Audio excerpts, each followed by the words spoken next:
Samantala, pamamahagi ng cash relief assistance sa jeepney drivers at operators sa Davao Region nakatakda ng umarangkada. Kung kailan, alamin sa sentro ng balita ni Regine Lanuza ng PTV Davao.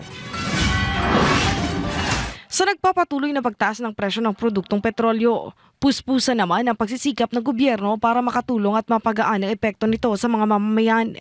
Ang sektor ng transportasyon ang isa sa mga lubhang naapektuhan.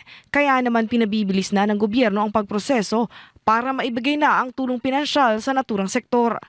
Ayon sa Land Transportation Franchising and Regulatory Board o LTFRB 11, dalawang klase ng tulong ang posibleng matanggap ng mga benepisyaryo.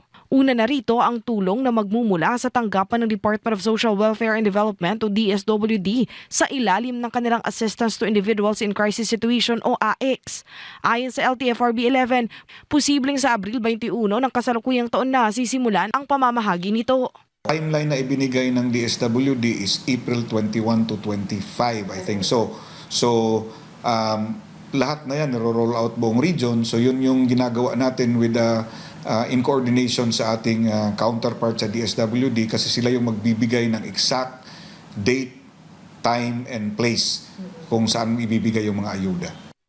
Dito sa Davao Region, nasa 9,819 na mga PUJ drivers ang makatatanggap ng tig-5,000 piso mula sa nasabing tanggapan. Ang mga naturang PUJ drivers ay nagsumiti na ng kanilang mga requirements noon pang buwan ng Marso. Samantala, hinimok naman ngayon ng ahensya ang mga PUJ drivers na may kulang sa kanilang dokumento o hindi pa nakakapagsumite na maaari pa itong iproseso. Ito ay dahil pinalawig na ng tanggapan ang deadline nito hanggang Abril 10 ng kasalukuyang taon.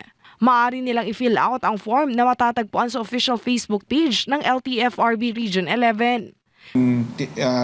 Ina-open natin ulit yung application ng mga driver for fuel subsidy no, na hindi pa nakapag-submit. Kung nakapag-submit man, kulang yung mga detalye. So, tinatawagan ng mga staff natin na kumpletuhin at yung hindi pa nakapag-submit, may instructions na tayo na i-entertain pa rin yung magsasubmit na bago. Bukod sa nasabing tulong, meron ding fuel subsidy na ibibigay ang kanilang tanggapan. Katuwang ang Department of Transportation. Dito sa Davao Region, kasalukuyan na ang releasing nito para sa mahigit 10,000 operators sa pamamagitan ng Pantawid Pasada Prepaid Card. Habang may naitala na ring 6,000 PUJ drivers na makikinabang pa rin sa naturang ayuda. Gayunpaman, ang mga nasabing individual ay hindi pa nakakatanggap ng tulong at wala pa ring itinakdang schedule kung kailan ito ibibigay.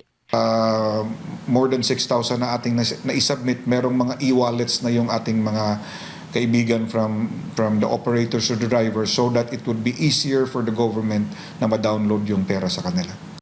Sa ngayon, patuloy ang kanilang pakikipag-ugnayan sa ibang ahensya ng gobyerno para mapabilis ang pagbibigay ng tulong sa sektor ng transportasyon.